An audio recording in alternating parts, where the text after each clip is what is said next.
Hey friends, welcome back to my channel and happy Thursday to everyone. I want to start this video with a quick apology. I would have liked to have had this available last night on my normal posting time for tutorials, which is Wednesday at 7. But I had a little computer trouble and I needed the tech hubby to help me. So thankfully he did come in and save the day so we can share this project today. I also want to very quickly mention that I have a new puppy and he is making a lot of noise in the background. So if you hear that, it is Cooper chewing on all the things because that is what he does. So if anybody has any advice on doing a voiceover with a puppy, I would greatly appreciate it, as this is my 800th try to put a voiceover on this video. So thank you in advance if you do help me out. So we're working on a Christmas album today, and I'm using a base that is a Dollar Tree photo album. I'm using the beautiful Sugar Cookie collection from Prima. That's a Frank Garcia collection. I'm also going to add a few elements from a previous Prima collection, just so that I have enough of my journal image cut-aparts. So I've got a series of 3 different style of pages, and we're going to cover that in the video today. And I also want to remind you to stay tuned throughout the video for details on our giveaway for our Be My Neighbor treat. So stick with me and we'll make this together. Here is that photo album from the Dollar Tree. I think you can also get these at the Dollar General store, and this has 48 pockets, so that means it has 24 pages, and we need to reduce that by more than half. So I'm going to be left with 10 pages. I'll have 5 on either side of this center section, and I found the best way to do that is to get a very good sharp craft knife. I also have a ruler with a metal edge, and then I'm going to use a piece of cardstock. This is the back of a paper pad, so that I can separate my layers and cut only one at a time. So I'll skip that first page, and then I'll bring in that cardboard, and I will add my ruler here and then just cut down along that straight edge. So I'm going to line up just on the other side of the perforated mark there, and I will cut that twice just to get a good clean cut. Sometimes you need to pull a few strings, but that will remove that page. So you want to alternate the pages as you work along so that you don't have a big chunk taken out of any one section. And then you also want to remove this patterned paper that they have to decorate the cover. You'll want to add your own. So now what we have is our cover, and then 10 pages inside, 5 on either side of that center section. And so make sure to hang on to those pieces that you cut off. These are really good to store ephemera or some die cuts. If you have them prepared in advance, it will be a very good way to organize those.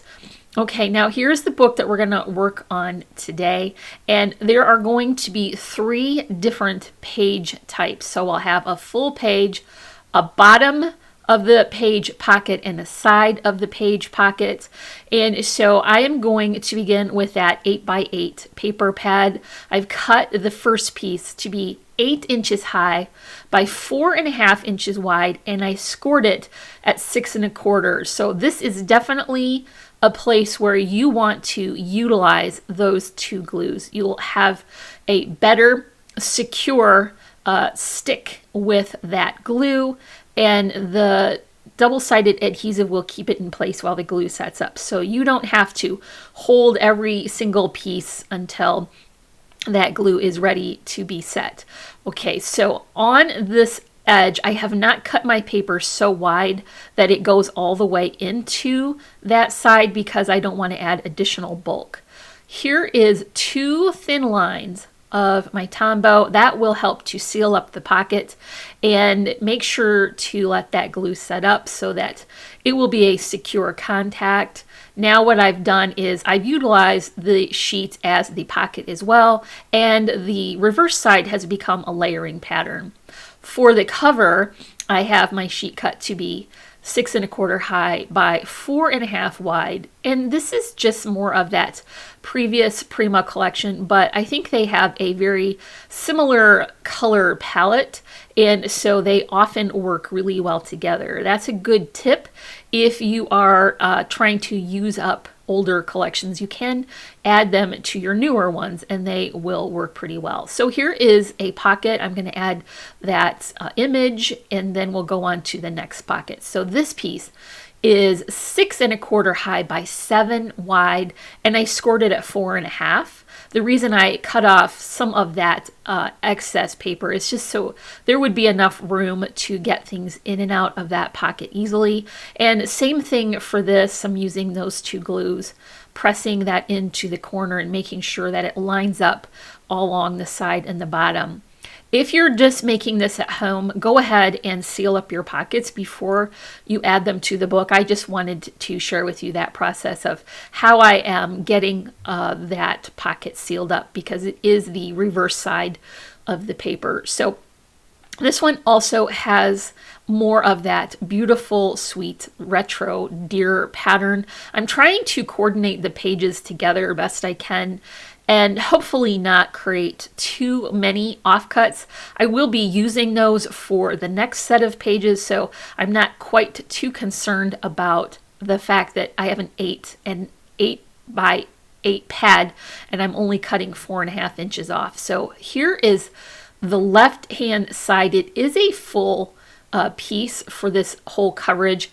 I just really wanted to have that sweet little snowman, and I think the paper that has the lighter background is ideal if you want to do any kind of journaling. You can write directly on that. So for the pages where I'm combining those thinner sheets that were cut off, I'm just going to adhere them first to a piece of printer paper cut to the exact size. So that is 6 1/4 high by 4 1/2 wide, and I was able to utilize the offcuts to fill the amount of space that I need.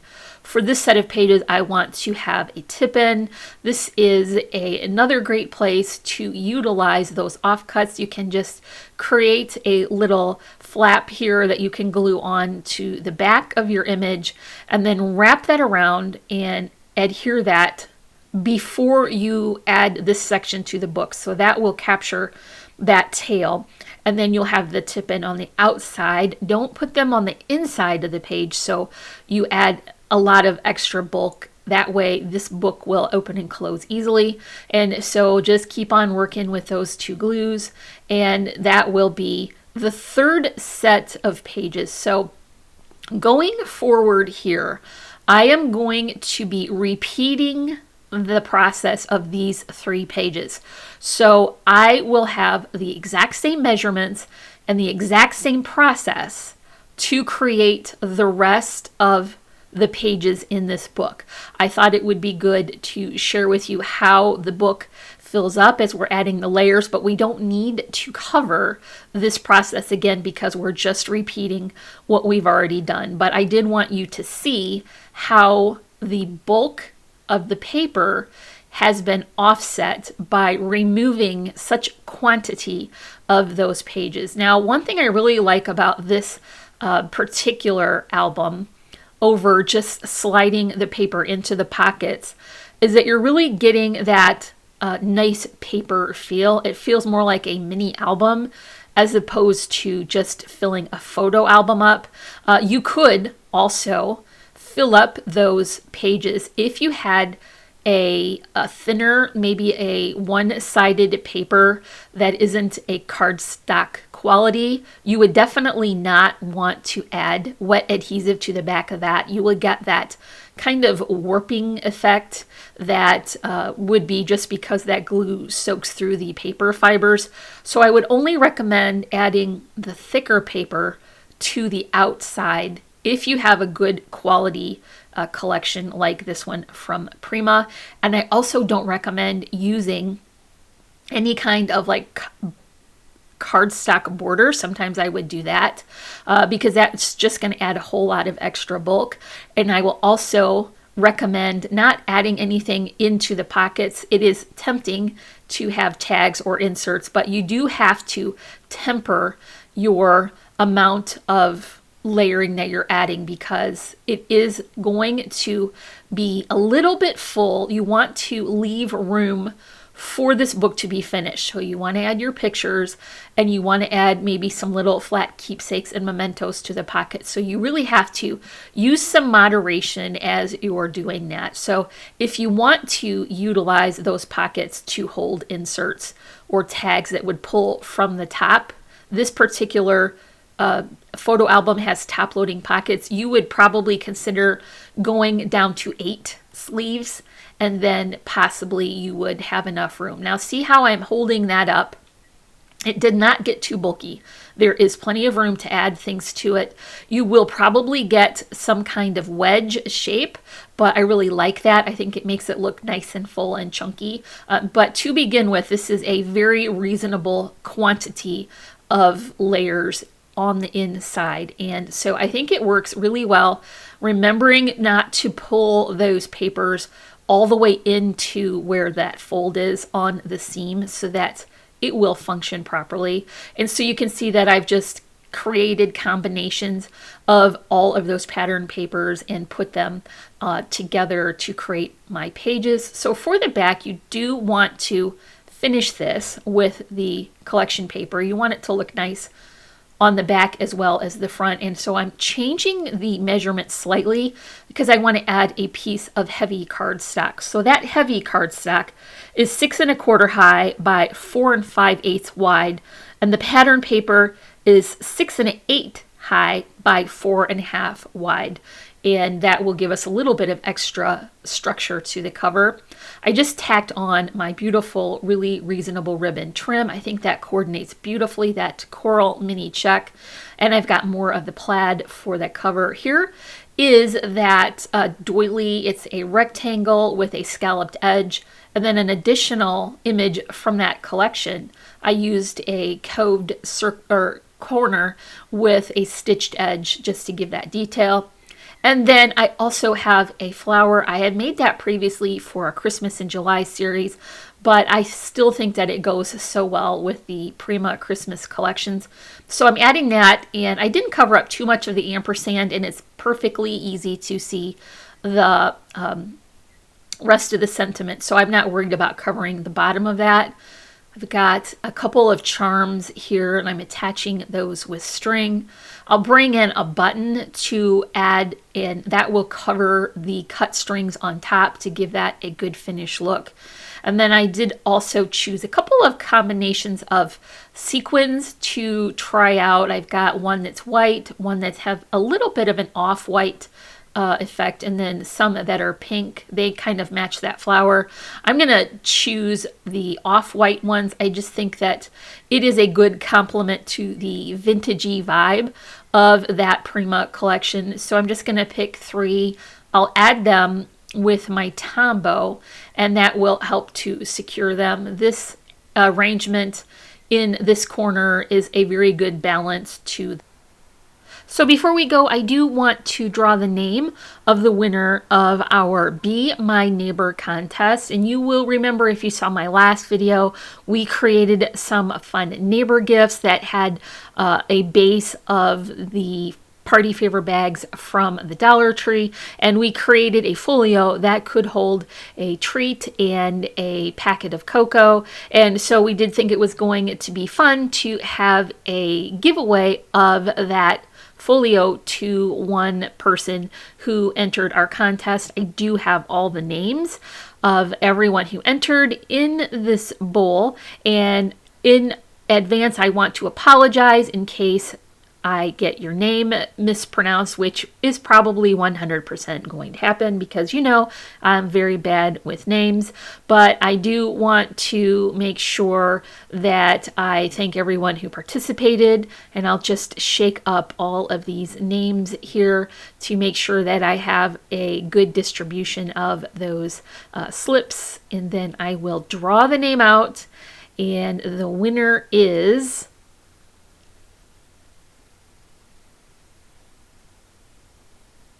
Cheryl Wells. Oh, that was an easy one to say. Congratulations, Cheryl. Can you reach out to me on the Polly's Paper Studio Facebook group in a private message so I can get your contact information? And that is going to be it for our project today. If you enjoyed it, make sure to give me a comment, a big like, and don't forget to subscribe. As always, you can find links to our socials in the description below. And I thank you so much for watching. Bye!